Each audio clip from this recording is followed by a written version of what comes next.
Hello students, इस video में हमारा जो 7th क्लास का सेकंड चैप्टर है न्यूट्रिशन इन एनिमल, उसकी जो हमारी बुक एक्सरसाइज है जो हमें सिर्फ बुक में कराई थी मैंने, उसको आज मैं यहाँ पे आपके साथ डिस्कस कर रही हूँ। तो इसका जो फर्स्ट क्वेश्चन है फिल इन दी ब्लैंक्स। इसमें जो ए पार्ट है, the main step of nutrition in humans are, मतलब ह्यूमन में जो न्यूट्रिशन होता है उसमें कुछ स्टेप्स होती हैं, उसकी स्टेप्स यहाँ पे जो है फिलअप करनी है। तो इसमें जो है सबसे पहले क्या होता है, मैंने लिखा है इंजेशन। इंजेशन मतलब जब हम ऐसा प्रोसेस जो हम बॉडी में जब फूड को ले जाते हैं अंदर, जैसे कि जब हम खाना खाते हैं माउथ के द्वारा, तो इस प्रोसेस को हम इंजेशन बोलते हैं, मतलब खाना बॉडी में अंदर ले जाना। अब दूसरा प्रोसेस होता, अब खाना तो मुंह के द्वारा अंदर चला गया, अब उसको डिफरेंट जो हमारी ग्लैंड्स होती हैं, जो हमारे डाइजेस्टिव जूस होते हैं, उनके द्वारा उसको जो है डाइजेस्ट किया जाता है, जिसको हम लोग क्या बोलते हैं, डाइजेशन। तो अब यहाँ पे सेकंड हमारा आ जाएगा स्टेप डाइजेशन। तो डाइजेशन में क्या होता है, हमारी बॉडी में सेलेवरी ग्लैंड और लीवर और पैनक्रियास के द्वारा जो है बहुत सारे जो है डाइजेस्टिव जूस जो है सिक्रीट होते हैं, जिसके कारण जो है ये फूड हम लेते हैं वो डाइजेस्ट होता है। अब फूड डाइजेस्ट तो हो जाता है, अब इसका क्या होता है, एब्जॉर्प्शन कैसे होता है। तो एब्जॉर्प्शन जो हमने बताया था ये कहाँ पे होता है, स्मॉल इंटेस्टाइन में जो विलाय होते हैं, उसके सरफेस एरिया में जो विलाय होते हैं वो उसका क्या बढ़ा देते हैं, सरफेस एरिया बढ़ा देते हैं। और सरफेस एरिया बढ़ाने से जो उसमें जो स्मॉल इंटेस्टाइन में जो ब्लड वेसल्स वगैरह होते हैं उसकी बॉल में, उसी के द्वारा जो है फूड को एब्जॉर्ब किया जाता है। अब फूड जो है एब्जॉर्ब हो जाने के बाद फिर क्या होता है कि वहाँ से क्या होता है, फिर नेक्स्ट आता है एसिमिलेशन। एसिमिलेशन मतलब कि जो फूड है जब एब्जॉर्ब होता है तो वो डिफरेंट बॉडी के डिफरेंट ऑर्गन्स में जो है पहुंचाया जाता है, और वहाँ पे जो है they are used to build complex substance, और जो है उसके फिर बाद में वो कॉम्प्लेक्स सब्सटेंस जो है के रूप में कन्वर्ट होता है, सच एज प्रोटीन, जैसे कि प्रोटीन वगैरह जो है इसमें कन्वर्ट हो जाता है। और इसको जो है हम लोग क्या बोलते हैं, एसिमिलेशन बोलते हैं। और इसके बाद का जो प्रोसेस है इजेशन। इजेशन क्या होता है, फूड को जो हमारा डाइजेस्टेड फूड है वो तो हमारी बॉडी एब्जॉर्ब करके अंदर ले जाती है, लेकिन जो अनडाइजेस्टेड फूड है वो जो है हमारी बॉडी के द्वारा बाहर निकाल दिए जाते हैं। तो इसका जो हमारा न्यूट्रिशन इन ह्यूमन का जो लास्ट स्टेप है इजेशन है। तो ये मैंने आपको सब समझाए थे वीडियो में, तो यही आपको यहाँ पे 5 फिल करने हैं, egestion, digestion, absorption, assimilation and egestion. तो अब आप देखेंगे इसका जो बी पार्ट है, the largest gland in the human body. अब ह्यूमन बॉडी में जो सबसे बड़ी ग्लैंड होती है वो कौन सी होती है, लीवर होती है।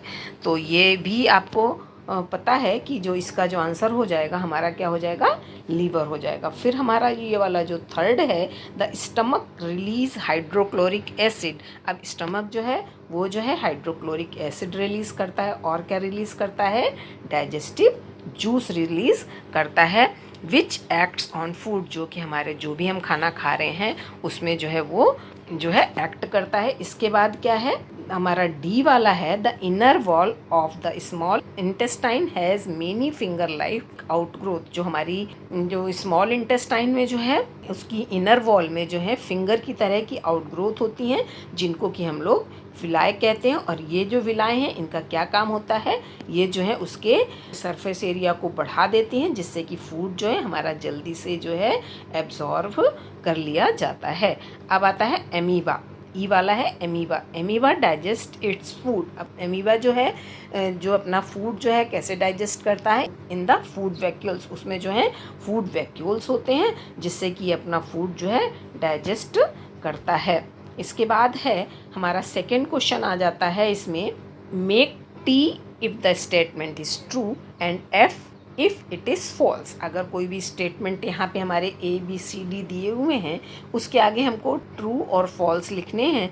तो हमारा इसका ए वाला है, digestion of starch start in the stomach. कह रहा है जो स्टार्च होता है उसका जो वो कहाँ पे स्टार्ट होता है, इसमें दिया है स्टमक में, जबकि हमने क्या पढ़ा है कि वो कहाँ पे होता है, डाइजेशन ऑफ स्टार्च जो है, स्टार्च का डाइजेशन कहाँ पे स्टार्ट होता है, माउथ में।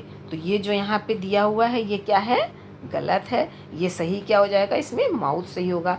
तो इसमें हम देख रहे हैं कि ये वाला जो क्या हो जाएगा, इसका आंसर हो जाएगा फॉल्स हो जाएगा।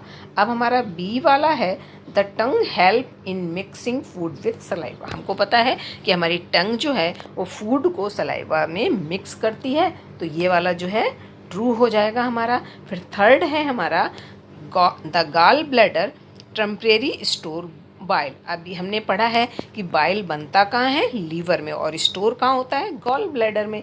तो ये बिल्कुल सही है, तो इसका आंसर ट्रू हो जाएगा। फिर डी है the ruminants bring back solid grass into their mouth and chew it for some time. अब ये जो रूमिनेंट मतलब जो ग्रास ईटिंग एनिमल हैं, जब ये जो है अपने फूड को खाते हैं तो सबसे पहले इनमें एक स्टमक होता है स्मॉल एंड लार्ज इंटेस्टाइन के बीच में, जिसको कि हम लोग रूमन कहते हैं। सबसे पहले ये अपना फूड वहाँ पे ले जाते हैं, और वहाँ पे जो फूड होता है वो कम्प्लीटली डाइजेस्ट नहीं होता है, और इस फूड को कम्प्लीटली डाइजेस्ट करने के लिए ये वापस से रूमन से अपने जो फूड को है फिर से माउथ में लाते हैं और इसको च्यू करते हैं। तो ये जो है, ये जो यहाँ पे लिखा हुआ है ये बिल्कुल सही है, तो यहाँ ट्रू लिख दिया गया है। तो इस तरह से हमने देखा कि यहाँ पे जितने भी ट्रू फॉल्स हैं मैंने आपको करा दिए। इसके बाद हमारा थर्ड क्वेश्चन है tick mark the correct answer in each of the following. अब इसमें जो है यहाँ पे ऑप्शन दिए हुए हैं, फर्स्ट सेकेंड थर्ड फोर्थ, इसमें जो सही आंसर है उसमें आपको टिक करना है। जैसे इसमें दे रहा है कि fat is completely digested in, fat का पूरी तरह से डाइजेशन कहाँ पे होता है, तो इसमें हमने यहाँ पे क्या बताया, स्मॉल इंटेस्टाइन। तो इसका आंसर आ जाएगा स्मॉल इंटेस्टाइन, ठीक है, क्योंकि माउथ में जो है इसका डाइजेशन नहीं होता है, स्टमक में भी नहीं होता है, और जो हमारा जो जितना भी डाइजेशन है वो स्मॉल इंटेस्टाइन में कंप्लीट हो जाता है, लार्ज में तो होता ही नहीं है। तो इसका जो आंसर हो जाएगा वो हो जाएगा स्मॉल इंटेस्टाइन। अब हमारा इसका बी वाला जो है पोर्शन है water from the undigested food is absorb mainly in the. अब जो अनडाइजेस्टेड फूड है जो कि स्मॉल इंटेस्टाइन से कहाँ चले जाते हैं, लार्ज इंटेस्टाइन में। अब लार्ज इंटेस्टाइन में क्या होता है, जो अनडाइजेस्टेड फूड होता है उससे जो है वाटर जो है एब्जॉर्ब कर लिया जाता है, और बाकी जो है सब कुछ जो है एनस के द्वारा अनडाइजेस्टेड फूड निकाल दिया जाता है। तो यहाँ पे कह रहा है water from the undigested food is absorb mainly in the. तो अब ये कहाँ पे होता है, अभी हमने बताया लार्ज इंटेस्टाइन, इसका सही आंसर होगा। अब इसके बाद हमारा फोर्थ क्वेश्चन आता है match the item of column A with those given in column 2। अब यहाँ पे कॉलम 1 और कॉलम 2 दो दिए गए हैं। कॉलम 1 में जो है फूड कंपोनेंट्स हैं, मतलब फूड में क्या क्या कंपोनेंट्स होते हैं, और यहाँ पे जो कॉलम 2 है उसमें दिया है प्रोडक्ट्स ऑफ डाइजेशन, ठीक है। तो डाइजेशन मतलब डाइजेस्ट कौन कौन से किस तरह से जो फूड को करते हैं वो इधर दिए गए हैं। तो अब हम देख रहे हैं फूड कंपोनेंट्स हमारे दिए गए हैं कार्बोहाइड्रेट, प्रोटीन एंड फैट्स। तो अब कार्बोहाइड्रेट जो है वो किस में कन्वर्ट हो जाता है, कार्बोहाइड्रेट को हम इसी तरह से तो डाइजेस्ट नहीं कर सकते हैं, वो किस में कन्वर्ट हो जाता है, शुगर में। जो हमारा कार्बोहाइड्रेट है वो शुगर में कन्वर्ट हो जाता है, प्रोटीन जो है एमिनो एसिड में कन्वर्ट हो जाता है, और जो फैट है वो फैटी एसिड एंड ग्लिसरॉल में कन्वर्ट हो जाता है, और तभी जो है इसका डाइजेशन होता है। तो इस तरह से अभी हमने फोर्थ क्वेश्चन भी अपना देख लिया। फिर अब हम देखेंगे नाइन्थ क्वेश्चन है which part of the digestive canal is involve in. अब हम देखेंगे यहाँ पे हमारा जो है नाइन्थ का फर्स्ट है एब्जॉर्प्शन ऑफ फूड।